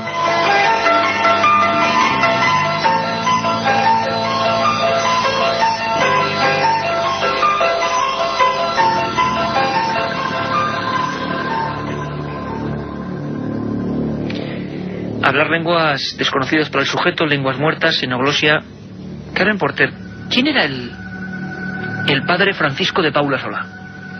El padre Francisco de Paula Solar era el anterior exorcista oficial de la diócesis de Barcelona, anterior a Pedro Súñer. Pedro Súñer, por decirlo de alguna forma, es discípulo de él. El padre Francisco de Paula Solá realizaba los exorcismos en España antes que Pedro Súñer y ha dado testimonio de algunos de ellos. A mí me impresionó mucho uno que recojo en el libro, en el que se cuenta la historia de una niña huérfana. En los años 30 permanece en una casa de acogida para niñas huérfanas y allí comienza a hacer cosas extrañas. El padre Solá es llamado para ver qué le pasa a esta niña, qué le puede ocurrir, y después de hacer varios análisis con ella, de estudiarla, de ver cómo se comportaba tanto en clase como cuando entraban en la iglesia vio que al darles la comunión ella escondía la hostia consagrada en su batín, y cuando iba su hermano debía estar metido pues en rituales extraños, le daba estas hostias que había recogido durante varios días y a cambio el hermano le daba unos caramelos o unas monedas. Esta niña incluso él hizo una prueba que era meter en sobres estampas, algunas de ellas eran estampas de la Virgen, estampas sagradas, y otras eran simples papeles. Los papeles, los sobres estaban completamente cerrados y no los podía ver en ningún momento, y ella reconocía sin verlos y no quería coger aquellos en los que estaban las estampas de las vírgenes o de los santos. Como si le quemaran. Como si le quemaran, efectivamente, Iker. Pues vas a escuchar, Carmen, ahora mismo una cosa sorprendente, porque yo le preguntaba en esa entrevista que desde luego nunca voy a poder olvidar, en pleno barrio gótico de Barcelona, después de muchas gestiones con Pedro Súñer. Él era discípulo, efectivamente, de Paula Solá. Y él ha llegado a hacer esas pruebas. 2 sobres blancos, sin que nadie lo vea, dentro una estampa y dentro unos papeles. Y la estampa abrasaba, quemaba, y empezaba el ritual del exorcismo. Escuchamos a Pedro Súñer. Te das cuenta de que cuando le das, tú sabes cuál es, pero él no. Cuando le das donde va a estar, parece que tiene una reacción negativa, y en cambio nosotros no. Como si le quemara prácticamente. Prácticamente, una reacción así, no quiero y tal. Y entonces, claro, esto es un síntoma de que hay algo. Otro síntoma también muy conocido, pues es el signo de hablar lenguas desconocidas. En Colosia, esto, pues, en algún caso yo lo he percibido, en concreto en latín. Que yo los exorcismos practicaba en latín. Ajá. Y entonces ver que el otro te responde en latín, también no sabe latín, ¿verdad? Entonces, claro, dices, aquí hay algo. Aquí hay algo, decía el padre Solá y Juan Carlos Ingelmo, que nos pone esta música, nuestro fondo informativo, porque queremos hacer un pequeño lapsus, demasiado contenido dramático a estas horas, y mensajes que nos hablan de sustos, de personas que según, claro, sea la condición en que estén viendo el programa, puede ser más impactante o no. Vamos a hacer una pequeñísima parada para comentaros unas cuantas cosas. Por ejemplo, que mañana hay un nuevo horario para esta semana. Sé que andáis todos un poquito despistados con los héroes de Milenio 3, y una posibilidad de acercarnos a otro misterio que tiene que ver con la religión, ¿verdad, Carmen? Pues sí, que mañana de 4 a 5 y media de la tarde, especial Milenio 3. Especial Milenio 3, además, sobre un tema candente y que nunca ha dejado de estar de actualidad: las apariciones marianas de Fátima. Apariciones, milagros, el tercer secreto, profecías, personas que vieron lo mismo, fenómenos paranormales, muchísimas cosas. Y de madrugada más, Carmen, de madrugada más. De madrugada de 3 a 4 de la mañana, como siempre, la segunda emisión de Milenio 3 los domingos, abriremos los micrófonos para vosotros, para los oyentes, que sabemos que tenéis muchísimas preguntas. Lo vemos reflejado en los mails que nos enviéis a milenio3@cadenaser.com. Y también apuntar el número de teléfono, un teléfono gratuito. Pero para mañana de 3 a 4. Para mañana, por supuesto. 900-100-800. Mañana de 3 a 4 de la mañana recogeremos vuestras llamadas. Iker Jiménez os contestará a todas esas dudas que tengáis. Y además es que tengo en las manos, vamos a sortear mañana en ese programa especial de 3 a 4, Tumba sin nombre, el último libro que he tenido el honor de hacer con Luis Mariano Fernández, la aventura que ha seguido Milenio 3 paso a paso, una familia masacrada en la guerra civil, el origen de las caras de Belmez, una aventura impresionante que nos ha conmovido. Mañana lo tendremos y lo sortearemos en más este programa. Calentito, porque acaba de salir ese libro, está todavía. Y las últimas citas, Carmen, relativas a los libros. Se acaba la Feria del Libro de Madrid, siempre os damos puntual información, y ahí la presentación de este ejemplar. Pues todo lo que quieran, acudir hasta la Feria del Libro y encontrar ese Tumba sin nombre de Iker Jiménez y todas sus demás obras, lo pueden hacer mañana, domingo 15 de junio, de 6 a 9 de la noche. Estará en la caseta 47 firmando sus obras. Y también hay que decir, Iker, que el día 17, el martes, viajaremos hasta Málaga. En el edificio del Centro Cívico de la Diputación de Málaga, que está en la avenida de los Guindos 48, presentaremos tanto ese libro, Tumba sin nombre, como La Sábana Santa, fotografía de Jesucristo. Y sobre todo, más importante, parte del equipo de los que estamos aquí, de Milenio 3, documentos, información. Sabéis que siempre, cuando nos permite el tiempo, os informamos de todas las actividades que vamos a hacer. Estamos viendo el cariño que tenéis al programa. Queremos vernos en Málaga, va a ser una cosa bonita y haremos, pues bueno, casi radio en vivo. Os esperamos, día 17 de junio, martes. Y ahora, no sé si decir lo siento, pero seguimos con exorcismos y exorcistas.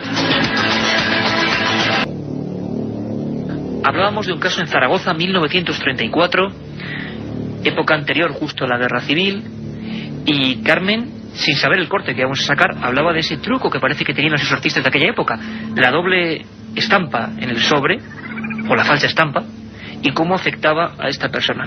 Antes de seguir con ese caso que dicen que es uno de los más impresionantes y que nosotros tenemos conocimiento de él gracias a Sebastián Darbó, ese divulgador catalán que fue el primero en entrevistar al padre Solá, pues José Antonio Fortea, el exorcista, digamos, que no es oficial, pero que es sacerdote de la Iglesia Católica y que el obispo le da el permiso para actuar con gente que va en busca de su ayuda, nos habla de este tipo de fenómenos que ocurrieron en Zaragoza y los que él mismo ha podido ver.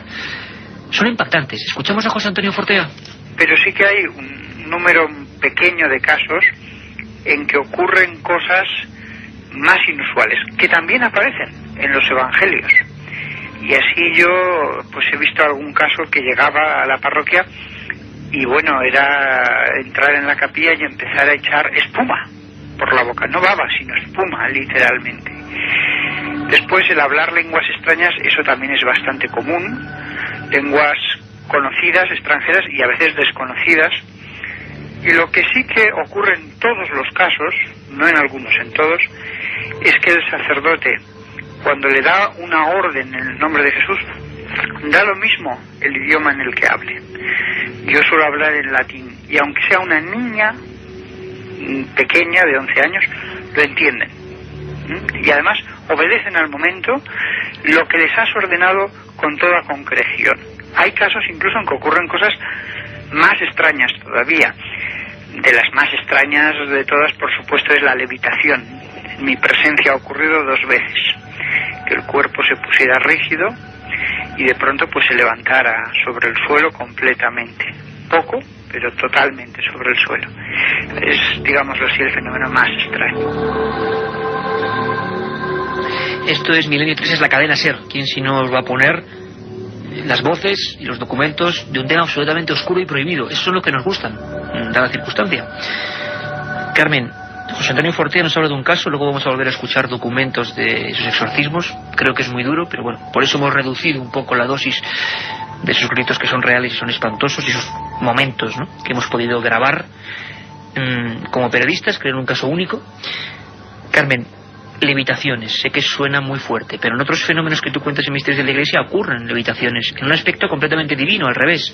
Y en Zaragoza también le pasó a esta niña investigada antes de la guerra por el padre Solá, ¿no? Efectivamente, Iker, el padre Solá le cuenta en esa entrevista a Sebastián Darbo que cuando decide llevarla a la iglesia para realizarle ese exorcismo, nada más entrar, justo a la entrada, como en todas las iglesias, se encuentra la pila del agua bendita.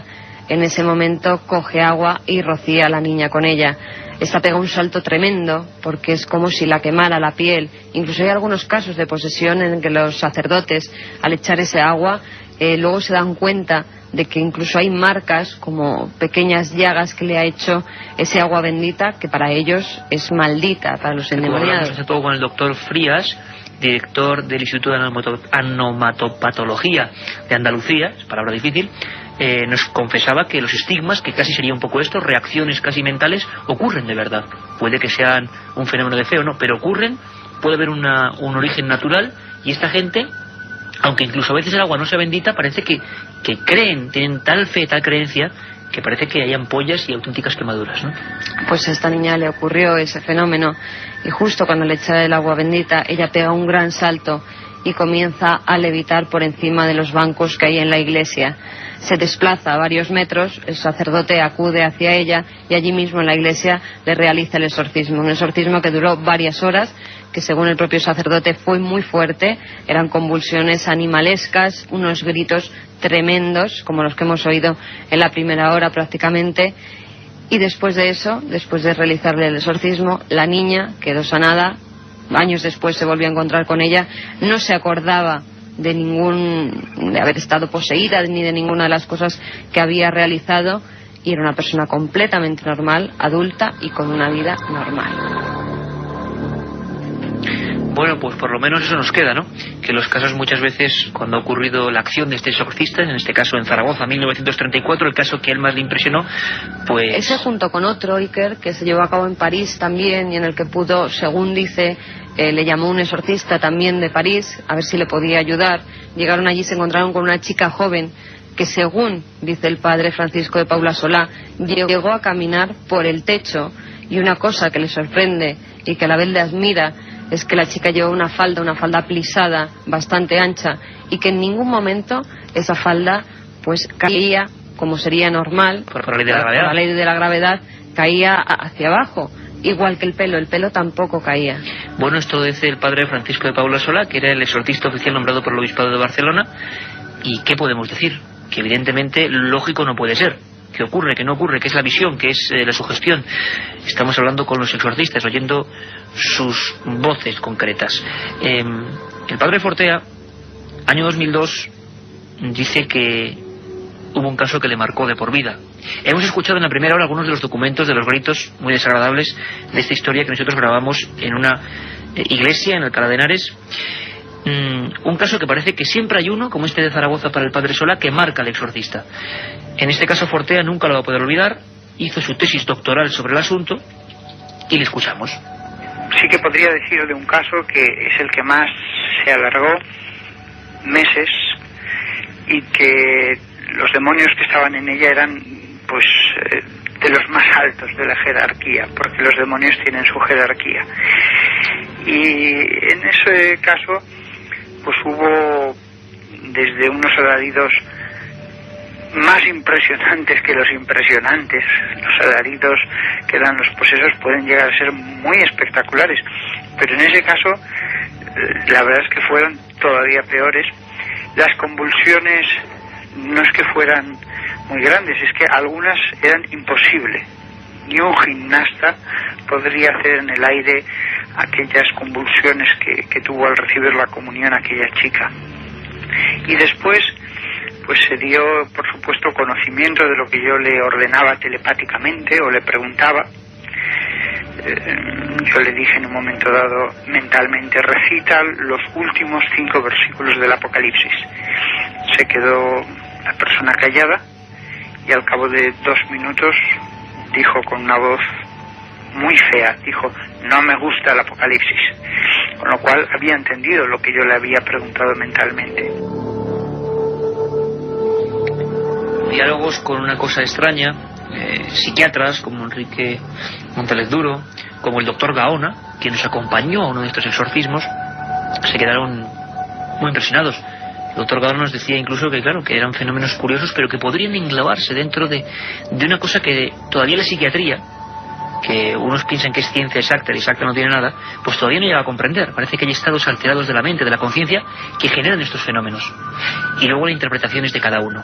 Santiago Camacho, nos hablan de jerarquía demoníaca. Y yo sé que tú puedes explicarlo perfectamente a la audiencia. ¿Qué es esto? Pues los demonios, igual que los ángeles en el otro lado, están divididos, hay muchos, hay multitud, y de hecho están divididos en una jerarquía. Hay, digámoslo así, tropa de a pie y generales, príncipes, hasta llegar a Satanás o a Lucifer, que serían pues los grandes príncipes del infierno. Curiosamente, cuando en los casos de posesión, efectivamente, el poseído nunca o casi nunca es poseído por una sola de estas entidades, sino que son varias las que le atormentan, dirigidas generalmente por uno de más rango. Generalmente además es el que se queda para el final, el que se queda de postre. Y fíjate, en el caso que citabais al principio del programa, que era el Zabulón, es curioso cómo incluso las víctimas que no tienen ningún conocimiento de demonología y que bueno, pues no tienen por qué saber cómo se llaman estas criaturas, pues por ejemplo van saltando de caso a caso. Zabulón, por ejemplo, ha aparecido en relativamente muy pocos casos de exorcismo. Recuerdo un convento del siglo XI donde todas las monjas empezaron a ser poseídas por una serie de criaturas que además pues les hacían verdaderas salvajadas para una mujer religiosa, de incluso tener actitudes licenciosas y todo este tipo de cosas, y apareció el nombre de Zabulón. Obviamente en Alcalá de Henares, una chica de 9 siglos después, que no creo que sea una ferviente estudiosa de manuscritos del siglo XI, no tiene por qué tener acceso a ese nombre, y sin embargo está ahí. Y eso es curiosamente un fenómeno que se da incluso, hablabas de exorcismos practicados por Jesús de Nazaret, incluso desde aquellos primeros exorcismos. Cuando Jesús se acerca a un endemoniado en los propios evangelios, le pregunta: ¿cuál es tu nombre? Dice: mi nombre es Legión, porque somos muchos los que estamos en este cuerpo. Y en ese momento, a partir de ese momento, efectivamente se da ese fenómeno, esa multiplicidad de demonios que atacan a la pobre víctima de los diablos.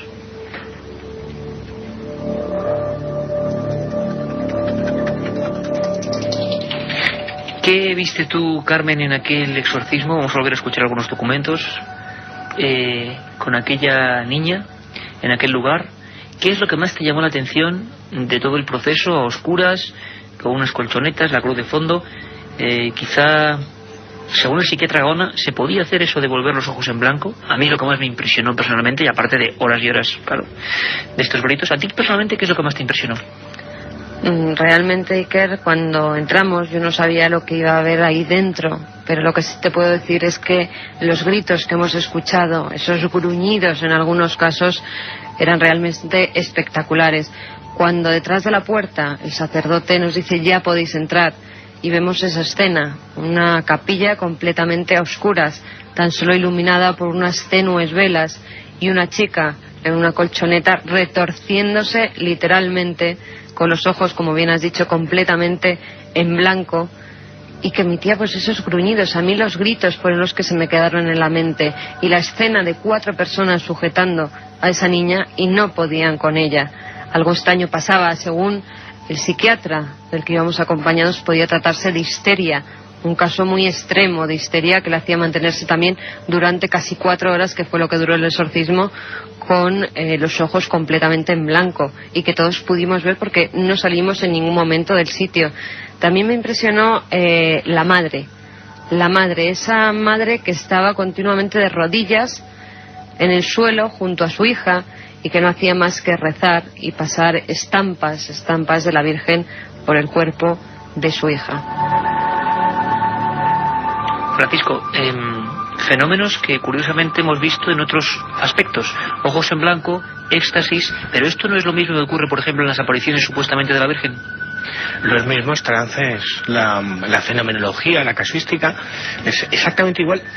Y cuando hablamos de poltergeist es exactamente igual, ¿no? Y yo creo que habría que diferenciar desde qué punto veas la fenomenología, ¿no? A mí se me vienen a la mente ahora otros exorcismos, que son los de los endemoniados de la Balma, en el Maestrazgo de Castellón. Los trances que vivían Usó Petit, niña de 12 años, Marion Oliver, que llegó a levitar en esa capilla ante la Virgen, guiada por las Caspolinas, las brujas de Caspe, son exactamente igual, es decir... Y yo hablamos de decenas de personas en unas cuevas y de la censura que luego vino con la guerra civil. Hablamos de una España tenebrosa y desconocida que se vivió y que dejó constancia un fantástico periodista del periódico La Libertad, se llamaba Lardo Prats, que recorrió aquellos montes de pesadillas, como los catalogaba, donde se llegaban a reunir en septiembre más de 20.000 personas para expulsar el diablo del cuerpo, ¿no? Y allí se vivieron momentos fascinantes dentro de un punto de vista social. Y quizá, Francisco, tendría naturaleza eso que nos dice la psiquiatría, que intenta comprender el contagio mental. Es decir, si ahora estamos aquí rodeados y se genera, por ejemplo, miedo en quien nos escuche, eso ya es un fenómeno como difícil de explicar. Porque cuando estamos contando historias de este tipo en plena noche, sentados con unos amigos, de repente hay algo que nos cambia a todos, algo que lo sentimos por igual? ¿Por qué la histeria colectiva de tanta gente en unas cuevas, imaginemos, oscuras, no puede generar esos fenómenos? De momento, bueno, vuelvo a advertir, no es para personas muy sensibles. Metimos los micrófonos de la cadena SER en ese experimento. Yo creo que pocas veces se ha radiado una posesión con la Iglesia Católica, con los rezos del cura, con las imprecaciones del sacerdote, con los rezos de las otras personas que ayudaban y los gritos de esa muchacha. Sé que es muy duro ahora a las 11 menos 10 de la noche, pero ahí va.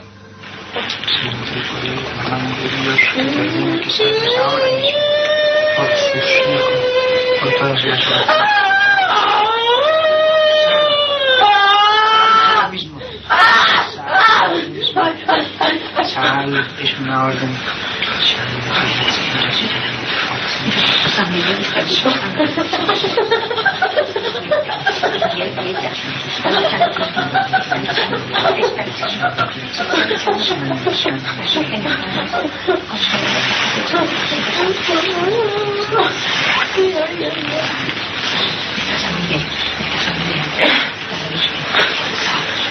Sal en el nombre de Jesús. Ministro de Dios, sal en el nombre de Jesús. Sal en el nombre de Jesús. Que estoy ordenando aquí en nuestro santo su sagrario, en el nombre de Jesús.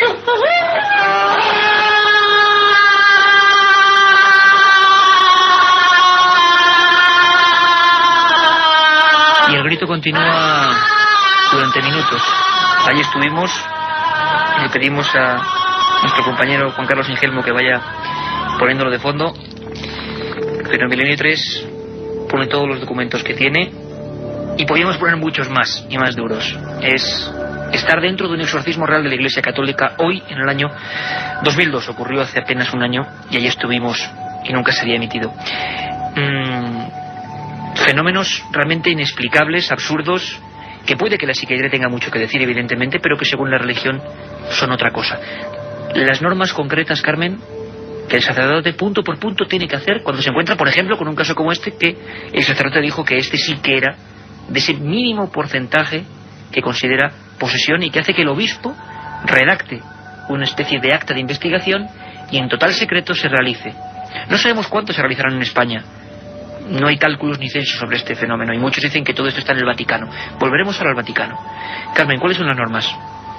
La primera de ellas, Santi ya la ha comentado anteriormente, y es que hoy en día, a raíz de la reimpresión con varias traducciones de ese Rituale Romanum, ese libro de las oraciones contra el demonio, los sacerdotes tienen que ir acompañados al realizar los exorcismos de un psiquiatra. Aparte se le han tenido que hacer pruebas psicológicas y todo tipo de análisis para ver si esa persona realmente está sana mentalmente. También el cura tiene que seguir, el sacerdote, algunos pasos. Tiene que colocar, por ejemplo, un crucifijo ante la vista del poseso. Dice que no hay que dialogar nunca con el demonio y ordenarle que se limite a contestar las preguntas que el sacerdote le dirija. No dar crédito a lo que vea u oiga que hace el poseso. Tiene que preguntar a la víctima el número y nombre de entes malignos que lo poseen. Preguntar en qué época, cómo y por qué se produjo la posesión y también el día y la hora en que abandonará al poseso. En el caso de Robert Mannheim, por ejemplo, al preguntársele eso, se dibujaron una serie de números y de palabras sobre el abdomen del niño, lo que se conoce como dermografías, unas palabras que inexplicablemente salen en su cuerpo. También hacer la señal de la cruz en las zonas del cuerpo donde el poseso acuse alguna alteración, rociar con agua bendita su cuerpo y repetir las frases y palabras que más atormenten al demonio. ¿Qué decía el último día del exorcismo famoso de Robert Mannheim, que se basó en él la película del exorcista? ¿Qué decía esa última palabra en su cuerpo, Carmen?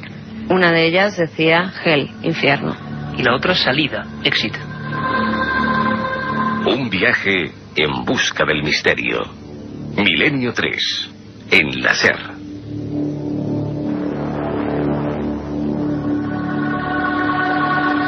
Incluso yendo más allá, Gabriel Amort, exorcista del Vaticano, nos habla de una cosa que de verdad nos parece pura ciencia ficción, y este es el exorcista oficial del Vaticano, ni más ni menos, que ha acudido durante tantos años y décadas a miles de casos.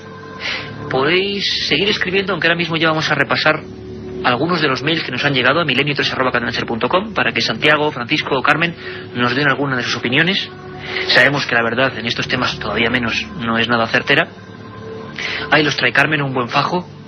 Compañeros, antes de eso, si queréis, escuchamos a Gabriel Amort hablándonos de una cosa que ya me parece absolutamente increíble. Él lo dice: aportes, objetos que no estaban, objetos físicos y que de repente aparecen. Escuchamos. Ocurre que las personas, para liberarse, necesitan deshacerse de los objetos que les han metido en el estómago de modo invisible. Y sucede entonces que cuando vomitan estos objetos salen cosas verdaderamente extrañas. Voy a enseñarles algunas. Por ejemplo, vean uno que vomitó en una sola vez una cadena metálica así de larga.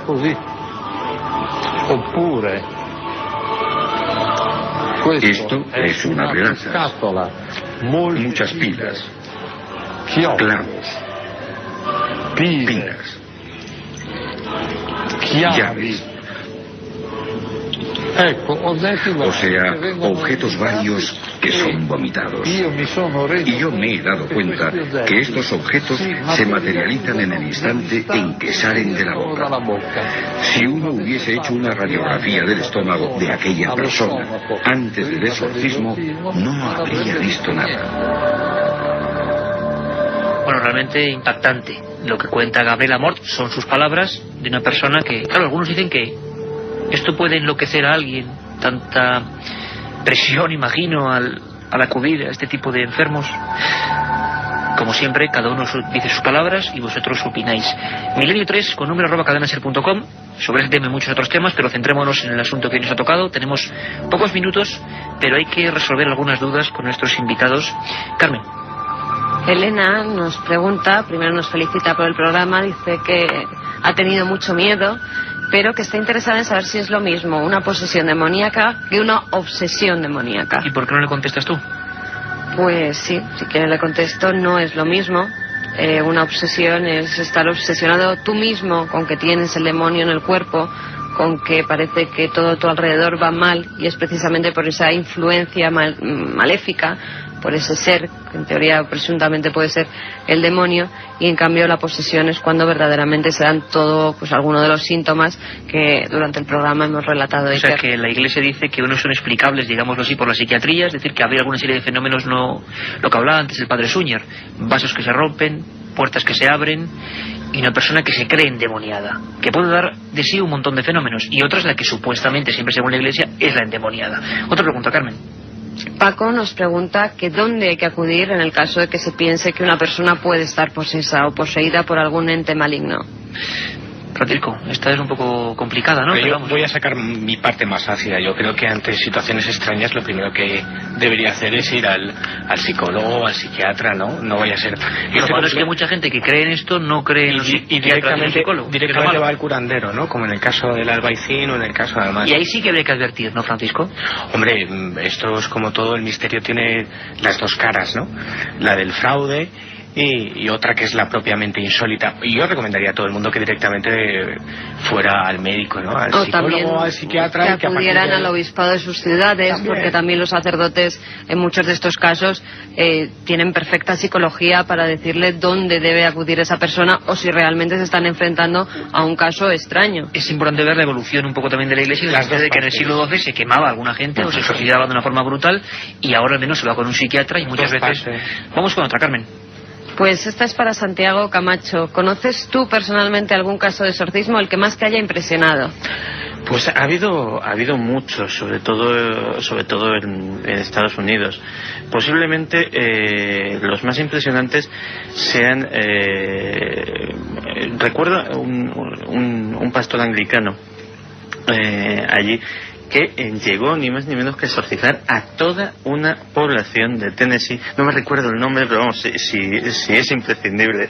Muy bien, americano. La semana que viene, que realmente pues no se sabía muy bien si ellos estaban realmente poseídos o realmente era una cuestión de histeria colectiva. Lo bueno es que gracias a la intervención de este buen reverendo, pues afortunadamente pues esta población pudo descansar en paz. Lo que yo creo que está muy claro, apenas hay tiempo para más, compañeros, es que hemos visto en la primera parte casos como el de Almansa o Albaicín, personas muertas por su propia familia, con la ignorancia, con la incultura, con el fanatismo, moviendo resortes muy atávicos que están ahí, ¿no? Y que hacen que salte esa espita, como decía Santiago Camacho, ese resorte. Ese sí que es el demonio. Ese mal y esa incultura concentrada sí que puede ser realmente diabólica. Empezamos este programa, esta edición especial de 9 a 11, con las frases del padre Merrin y el padre Carras. El diablo es mentiroso, el diablo engaña. Es curioso escuchar al verdadero exorcista, al padre Suñer, al exorcista oficial de la diócesis de Barcelona, que me decía para concluir la charla, la entrevista, esto. Siempre el demonio, yo digo que tiene estas características. Es muy inteligente, es muy destructivo y es muy mentiroso.